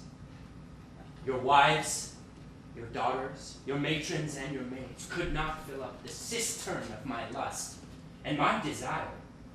All continent impediments would o'erbear that did oppose my will. Better Macbeth than such a one to reign. Boundless intemperance in nature is a tyranny. It hath been the untimely emptying of the happy throne and fall of many kings. Yet be not afraid to take upon you what is yours. You may convey your pleasures in a spacious plenty, and yet seem cold. The time you may so hoodwink. We have willing dames enough. Cannot be that vulture in you, to devour so many as will to greatness dedicate themselves, finding it so inclined. In this there grows in my most ill-composed affection such a staunchless avarice that, were I king, I should cut off the nobles for their lands, desiring his jewels in this other's house, and my more having would be as a sauce to make me hunger more, that I should forge quarrels unjust between the good and loyal, destroying them for wealth. This avarice sticks deeper, grows with more pernicious root than summer's seeming lust, and it hath been the sword of our slain kings. Yet do not fear. Scotland hath poisons to fill up your will. Of your mere own, all these are born, with other graces worthy. But I have none. The king becoming graces, such as verity, justice, temperance, lowliness, devotion, patience, mercy, stableness, bounty, perseverance, courage, fortitude. I have no relish of them, but abound in the division of each several crime, acting in many ways. Nay, had I power, I should pour the sweet milk of Concord into hell, uproar the universal peace, confound all unity on earth. Scotland. If such a one be fit to govern, speak. I am as I have spoken. Fit to govern? No, not fit to live. Oh, nation miserable with an untitled tyrant, bloody scepter, much shalt thou see thy olden days again. As the truest issue of thy throne by his own interdiction stands accursed, and does blaspheme his breed. Thy royal father was a most sainted king. The queen that bore thee, offer upon her knees, that on her feet died every day she lived. Fare thee well. The evils thou repeatest upon thyself hath banished me from Scotland. On my breast, the hope ends here. Macduff! This noble passion, child of integrity, hath from my soul wiped the black scruples, and reconciled my thoughts to thy good truth and honor. Devilish Macbeth, by many of these drains, hath sought to win me into his power, and modest wisdom plucks me from overcredulous haste, but God above deal between thee and me. For even now, I put myself to thy direction, unspeak mine own detraction, here abjure the taints and blames I laid upon myself for strangers to my nature. I am yet unknown to woman, never was forsworn, scarcely have coveted what was mine own, at no time broke my faith, would not betray the devil to his fellows, and delight no less in truth than life. My first false speaking was this upon myself. What I am, truly, is thine, and my poor country's to command. Whither indeed before thy here approach, Old seaward with 10,000 warlike men, already at a point with setting forth. Now, we'll together, and the chance of goodness be like our warranted quarrel. Why are you silent? Such welcome and unwelcome things at once. 'Tis hard to reconcile. Messina, who comes here? It's my countryman, yet I know him not. My ever gentle cousin, welcome hither. I know him now. Sir, amen. Stands Scotland where it did? Alas, poor country, almost afraid to know itself. It cannot be called our mother, but our grave. Where nothing, but who knows nothing, is seen to smile. Where sighs and groans and shrieks that rend the air are made, not marked. Where violent sorrow seems a modern ecstasy, the dead man's knell. Where young men perish before the flowers in their caps, dying where here they sicken. Relation too nice and yet too true. What's the newest grief? 11 hours age doth kiss the speaker. Each minute teems a new one. How does my wife? Why, well. And all my children? Well, too. The tyrant is not battered at their peace? No. They were well at peace when I did leave them. But not a nigger speech. How goes it? When I came hither to transport the tidings which I have heavily borne, there ran a rumor of many worthy fellows, which to my belief was witness the latter, for I saw the tyrant's power afoot. Now is the time. Here I in Scotland will create soldiers, make our women fight to doff their dire distresses. Well, be it their comfort, we are coming thither. Gracious England hath lent us good seaward and 10,000 men, an older and better soldier none in Christendom gives out. Would I could answer this comfort with the like, but I have words that would be howled out in the desert, where hearing should not latch them. What concern then? To no mind that's honest, but contains some woe, and the main part pertains to you alone. Well, if it be mine, keep it not from me. Quickly let me have it. Let not your hearing despise my voice, which will possess it with the heaviest sound that ever yet it heard. Your castle is surprised, your wife and children savagely slaughtered. These were murdered dear to relate the matter, to add the death of you. Merciful heaven. All my children. Wife, children, servants, all they could be found. Then I must be from them. My wife killed too! I have said. Be comforted. Let's make us medicines of our great revenge. Cure this deadly grief. No, he has no children! All my pretty ones. Did you say it all? Dispute it like a man. I shall do so, but I must also feel it as a man! Oh, I cannot but remember such things were that were most precious to me. Oh, in heaven look on and would not take their part!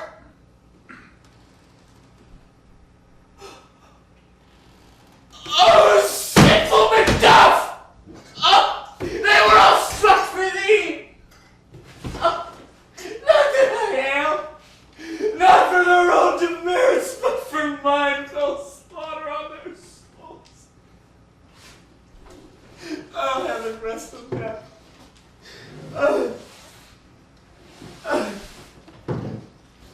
Be this the whetstone of your sword. Let grief convert to anger. Blunt not the heart, enrage it. Oh, I could play the woman with mine eyes and braggart with my tongue.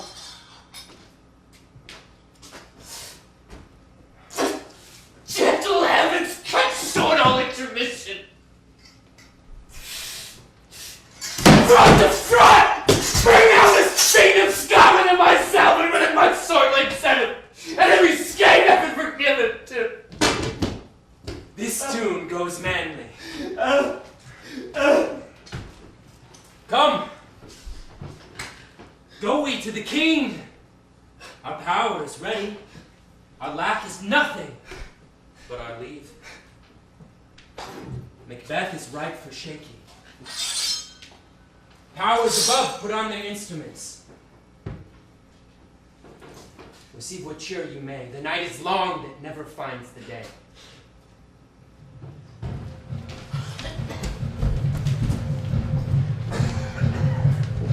I have 2 nights watched with you, but can perceive no truth in your report. When was it she last walked?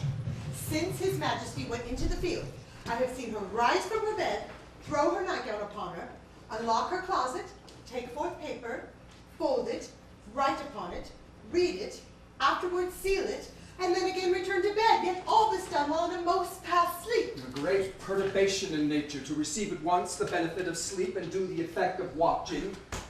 In this slumbery agitation, besides her walking and any other actual performances, what at any time have you heard her say?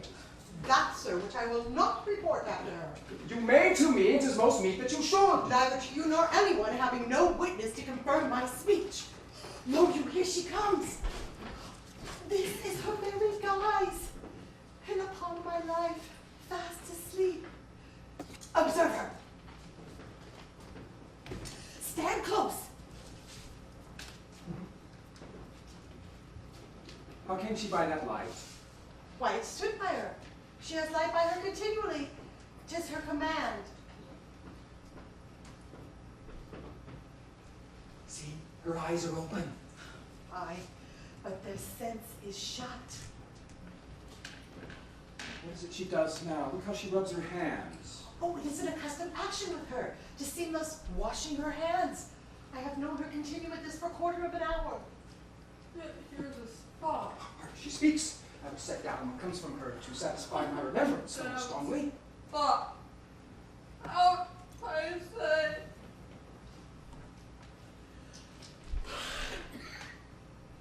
One. 2. And then it's time to do it.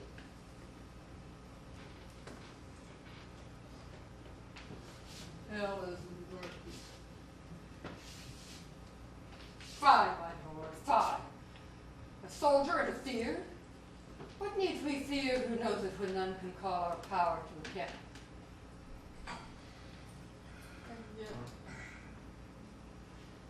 who would have thought the old man had so much blood in him? Do you mark that?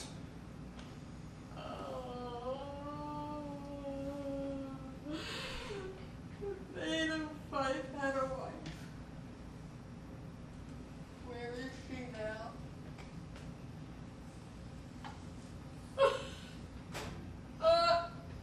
What will these hands ne'er be clean?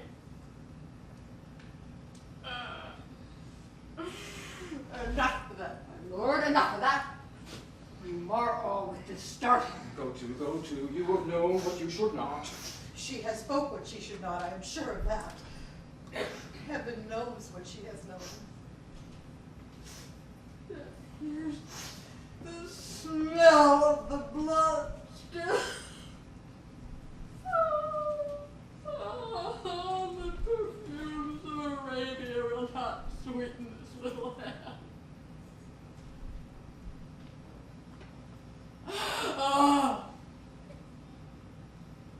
A sigh is there, the heart is sorely charged.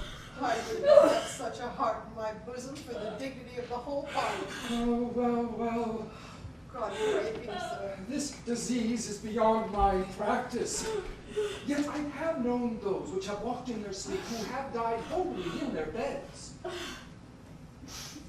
Wash thy hands. Put on thy nightgown. Look not so pale. I tell you, Banquo's buried. He cannot come out of his grave. So, To bed. To bed, there's knocking at the gate. Come. Come. Come. Come.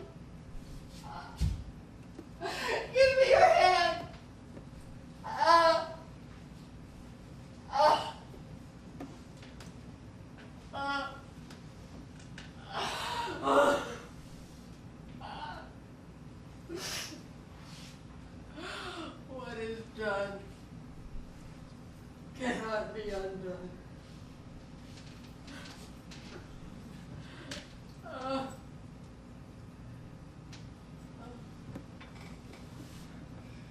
Bed.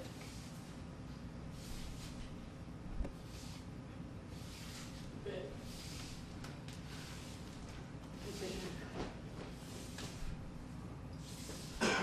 Bed.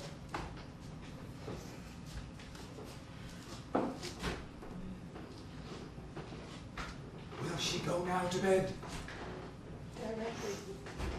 Oh. Foul whisperings are abroad. Unnatural deeds do breed unnatural troubles. My mind she has made it and amazed my sight, I think, but dare not speak.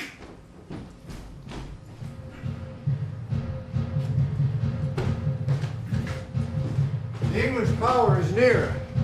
Led on by Malcolm, his Uncle Seward and the good Macduff near Burnham Wood. We shall well meet them that way that they are coming. Who knows if Donalbain be with his brother? For sure, he will not. I keep a log on all of the gentry, and there's Seward's son, and several unrough few that even now protest their first of manhood. What does the tyrant? Great Dunsinane he strongly fortifies. Some say he's mad. Others, and lesser hate him, do call it valiant fury. But for certain, he cannot buckle his distempered cause within the belt of rule. Now does his secret murders stick to his hands. Now minutely revolts, upbraid his faith breach. Those he commands move only on command, nothing in love. Now does his title hang loose about him, like a giant's robe on a dwarfish thief. Who should question his pestered senses to recoil and start, when all that is within him does condemn itself for being there? I'll march we on. To give obedience where 'tis truly owed. Meet we the medicine of the sickly wheel, and with him pour we into our country's purge. Each drop of us. Or so much as it needs. To do the sovereign flower and drown the weeds. Make we our march to Burnham. Bring me no more reports. Let them fly all. Till Burnham Wood removed to Dunsinane, I cannot taint with fear. What's the boy Malcolm? Was he not born a woman? The spirits that know all mortal consequence have pronounced me thus. Fear not, Macbeth. No man that was born of woman shall ever have power upon thee. Then fly, false thanes, and mingle with the English epicures. The mind I sway by and the heart I bear must never sag with doubt nor shake with fear. The devil damn thee black, thou cream-faced loon. Where gottest thou that goose look? There are 10,000. Geese, villain! Soldiers, sir. Don't prick thy face and overread thy fear. What soldiers, Patch? Death of thy soul, those linden cheeks of thine are counselors to fear. What soldiers, Wayface? The English force, so please you. Take that face hence. Seated! I am sick at heart when I behold it. Seaton, I say!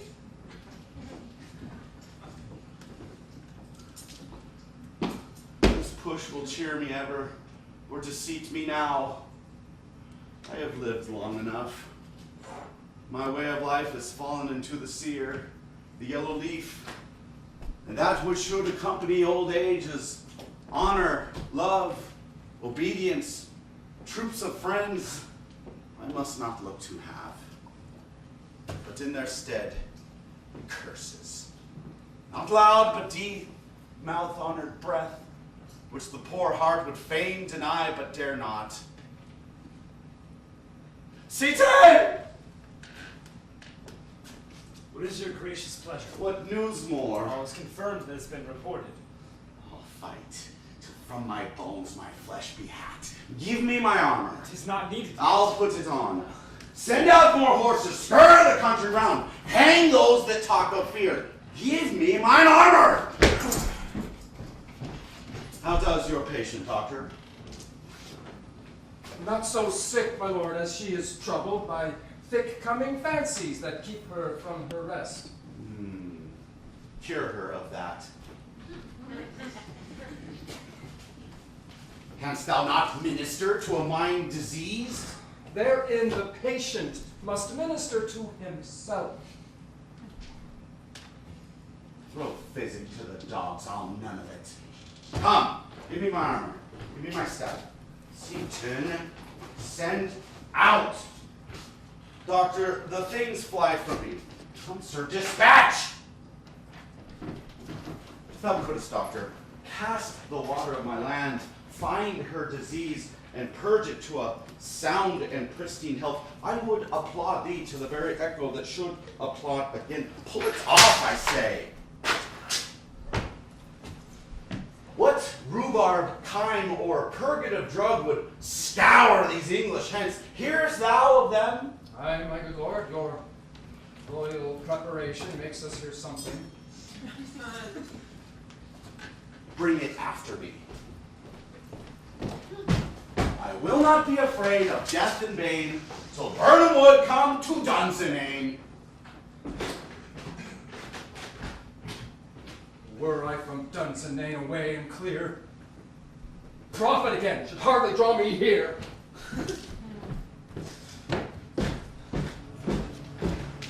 Cousins, I hope the days are near at hand when chambers will be safe.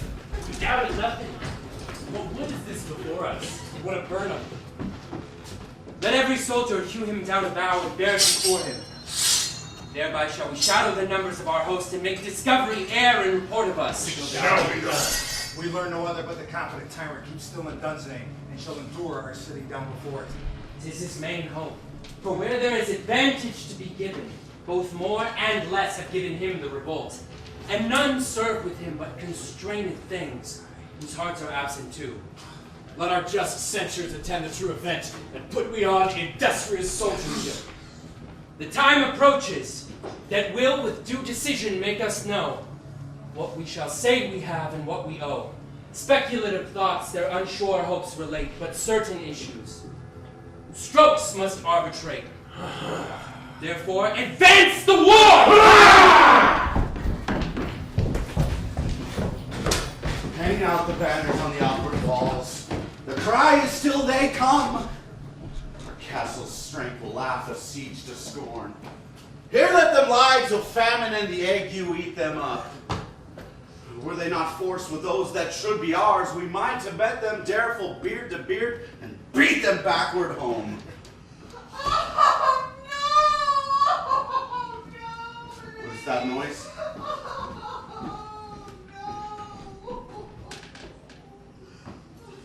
It's the cry of woman, my good lord. I had almost forgot the taste of fear. The time it has been, my senses would have cooled to hear a night shriek. My fell of hair would at a dismal treatise rouse and stir it, as life were in it. I have supped full with horrors. Direness, familiar with my slaughterous thoughts, cannot once start me. Wherefore was that cry? Queen, my lord is dead.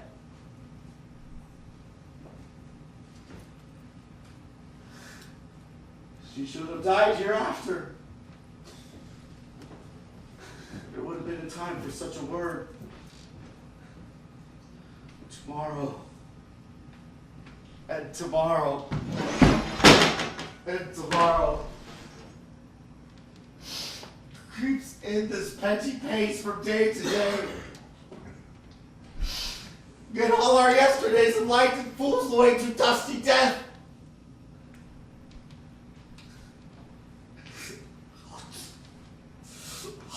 Brief candle.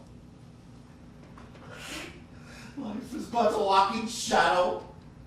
The poor player that strikes and frets his hour upon the stage and then is heard no more.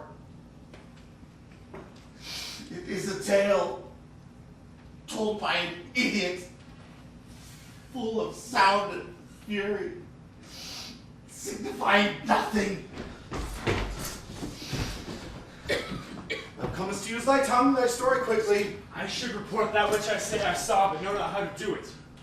Well, say, sir. As I stood my watch upon the hill, I looked toward Burnham, and anon, methought the wood began to move. Liar and slave!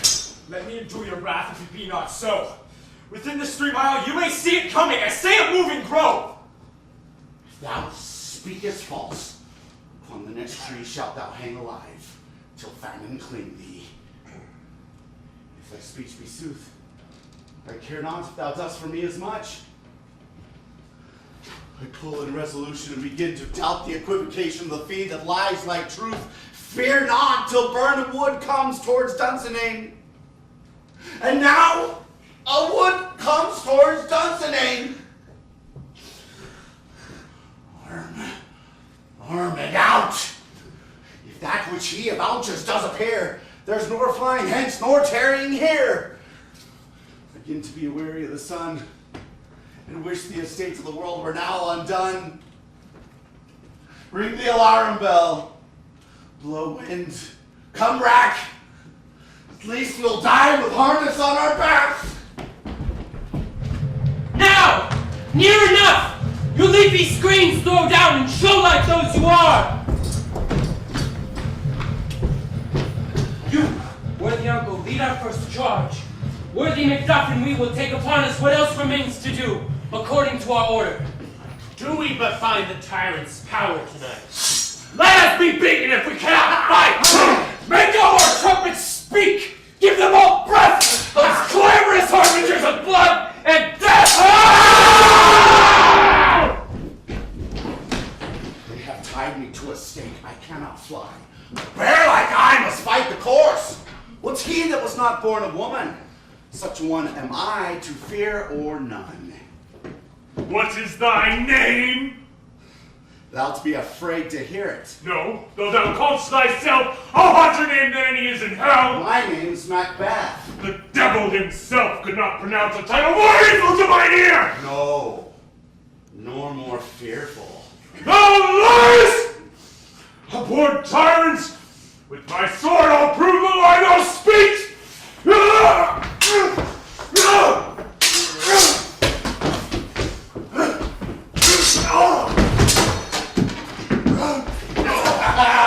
Thou was born of woman, but swords I smile at, weapons laugh to scorn, brandished by a man that's of a woman born. Oh.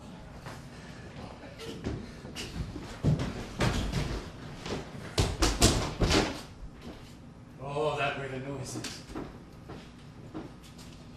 Tyrant! Show thy face! Let me find him fortunate more, I beg not. This way, my lord. The castle's gently rendered. The tyrant's people on both sides do fight. The nobles' thanks do bravely in the war. The day itself almost professes yours, and little is to do. We have met with foes that strike beside us. Enter, sir, the castle.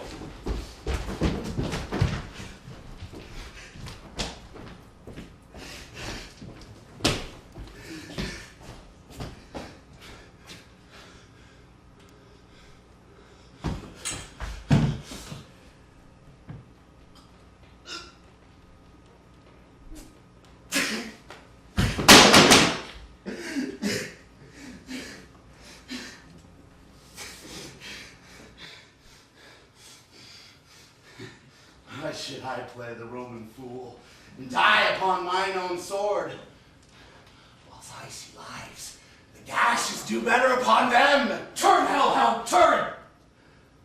Of all men else, I have avoided thee. But get thee back!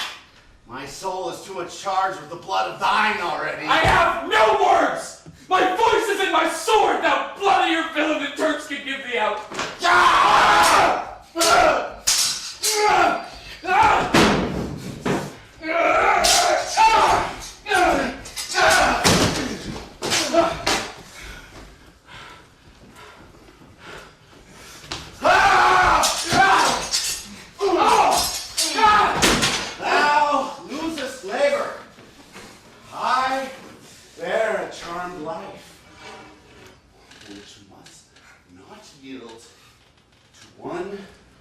woman born. To spare thy charm, and let the angel whom thou still hast served tell thee, Macduff was from his mother's womb untimely ripped. Cursed be the tongue that tells me so, for it hath cowed my better part of man. Be these juggling fiends no more believed, that palter to us in a double sense, and keep the word of promise to our ear, but break it to our hope. I'll not fight with thee. Then yield, thee coward, and live to be the show and guineas of the time. We'll have thee, as our rarer monsters are, painted on a pole, and under it, here may you see the tyrant.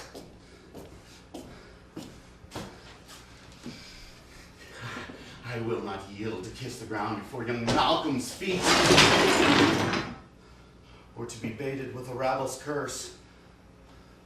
Though Burnham would become to Dunsinane, and thou opposed being of no woman born, yet I will try the last. Before my body I throw my warlike shield.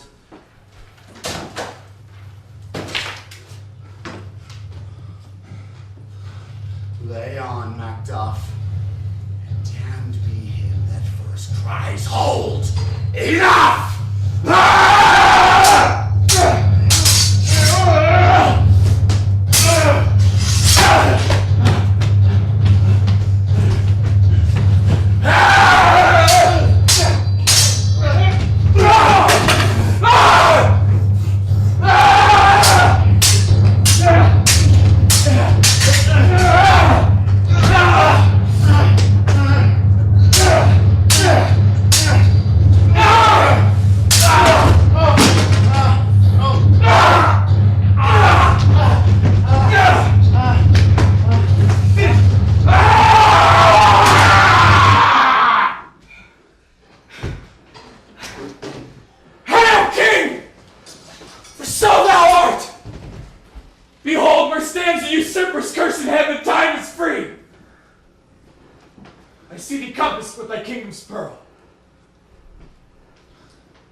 Who speak my salutation in their minds, whose voices I desire aloud with mine. Hail, King of Scotland! Hail, King of Scotland! We shall not spend a large expense of time before we reckon with your several loves and make us even with you. My thanes and kinsmen, henceforth be earls! The first that ever Scotland in such an honor named. What's more to do, as calling home our exiled friends abroad that fled the snares of watchful tyranny, producing forth the cruel ministers of this dead butcher and his fiend-like queen, who, as 'tis thought by self and violent hands, took off her life. This, and what needful else that calls upon us by the grace of grace, we will perform in measure, time, and place. And so, thanks to all at once, and to each one, whom we invite to see us crowned at Scone,